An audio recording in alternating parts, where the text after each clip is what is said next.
Hello, everyone. Welcome back. This is Helen Mama Ozana. So, I'm smiling today, but as usual, you guys know I have a lot to tell you. But today we're going to do with a backstory because this weekend was awesome. What happened this weekend? What did I do? We did a setup on the highway. For the couple we did the setup for, they were very pleased with everything. We gave them a 2 hours window, but they just claim on the specific time. But we got there. We got everything done. They were pretty happy. They messaged me. They're happy. They left a review, but they were just not like, oh, the time. I like what you choose to, you know, you chose one time, and I told you I always give out a window. But anyways, the reason why we're going to do a backstory of racism, the couple that I did their event this weekend, I've known them since last year or so. When they came to me, they showed me a message that was sent to them by a client that I dealt with last year, August. Her wedding was supposed to be August 20. Her wedding was supposed to be August 5th, I believe, if that was the Saturday. August 6th was her wedding. August 6th, I believe. Because I had 3 events on that day. Her wedding was August 6th. And so she contacted me a week before the wedding, because she myself, when she first contacted me, she called me, oh, she's been calling everyone. She was looking for a deal, right? She basically wanted everything discounted price. So she told me, oh, can I give her this? Can I give her that? This discount, that discount, and stuff like that. So I was like, okay, she looks innocent, but hey, you guys, lesson number 1, you're a business owner. You're not there to give anybody discounts. It's not your job, because let me let you know, I heard this from another business owner. The ones that you give discount to, they are the pain in your bump. Let me tell you that now. The ones you give discount to, those are the ones that wants to tear you down.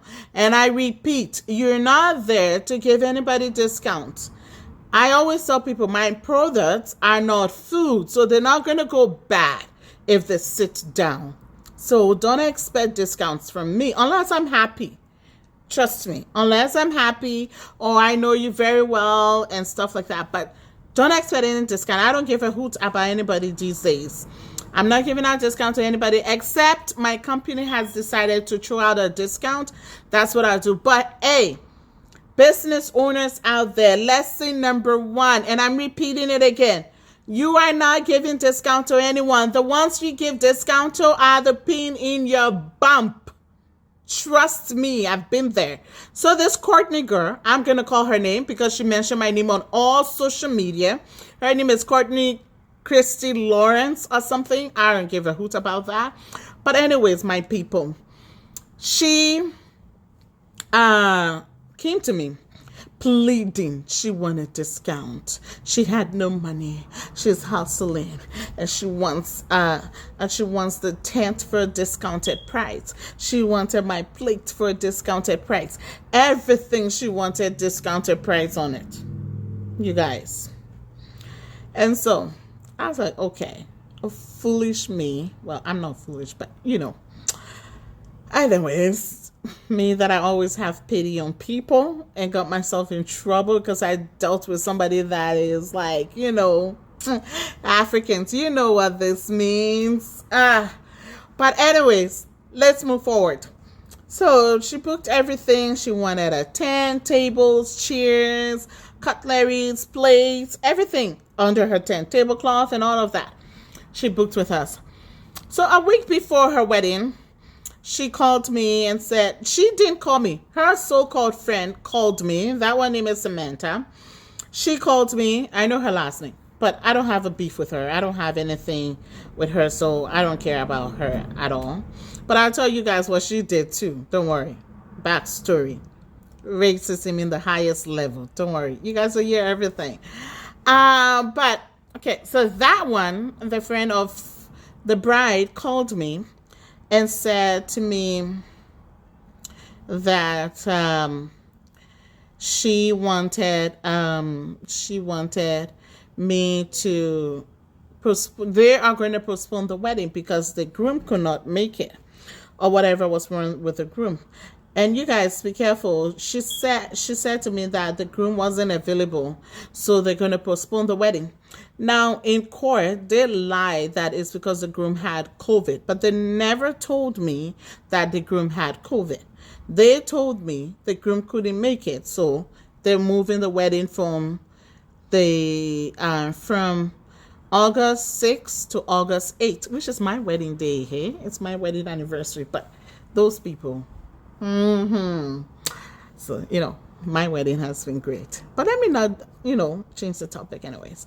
So they moved their wedding to August 8th. So I was like, oh my God, that's going to mess up a lot of stuff for me because I have 3 of you guys on August 6th, 3 events, 2 weddings and a birthday party. And now you're going to screw up my timeline because I won't be able to make it and so forth, right? So when finally I told them, okay, we can come after we're done the first event on the Friday, August 5th, and do your setup of your tent. And then the bride agreed. And then that's what we did. Agreed on the phone, hey? And I'm so grateful to God. Like, this thing in court was crazy. But you guys gonna hear the part 2 of this. But anyways, so she agreed. And then the guys got there after, in the evening after 6, right? After 6? Yeah. So they got there. And then she started calling me, shouting, oh, the guys are late. This is happening. That's happening. And I told her, look, you move your wedding. You screw up the timeline. And so there's nothing more I can do. So she was just there screaming anyway. So as they were putting up the tent, the guys trampled on the tent and all of that. So her mom called me and said, oh, the tent is dirty. Like most of you saw those comments on social media and my Google. But they had a lot to say. This is dirty, that is dirty. And then I kept explaining to them, don't worry, everything is going to be cleaned before we leave your place, right? I really wish I knew how to do this, adding pictures, things to this video stuff. I'll learn it, don't worry. But okay, so she was impatient, and then the mother canceled the whole event on us, said that she doesn't want us to do it again, that they wanted their full refund, which is funny. Like, how are you going to get a full refund when you cancel on the day of your event? So I tried to calm the mother down, that don't worry, like I promised, we will clean up everything before they leave. The mother started screaming at me. So I passed her on to my husband, who's my business partner and our logistic manager, right? To tell you the level of racism these people threw at us was, when my husband got to the scene to do the setup, he were there with 5 other black guys and 1 white man. All of them knew, the bride knows my husband, but she didn't talk to my husband. She knew that's my logistic manager.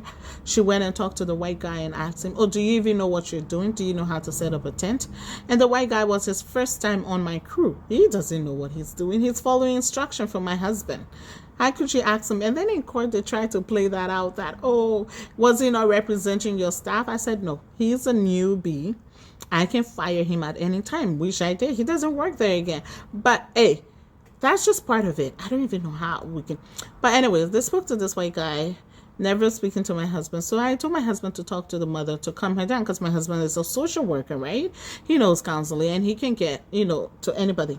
Did you guys know that this woman told my husband that he doesn't understand English? Funny. I'm just surprised. I want you guys to leave your comment down below. Let me know if my English is good enough, because that's what I asked Trudeau when I spoke to him. After I explained the situation to Trudeau, I asked him, is my English good enough for you to understand me? So you guys comment down if you can understand me, okay? But anyways, I'm going to leave it here because the numbers is running down. But that was what she asked my husband. That's the starting part of the racism. He doesn't understand English, so he doesn't know what he's doing. And then my husband was like, how can somebody... And then I have a video, voice recording that I will share.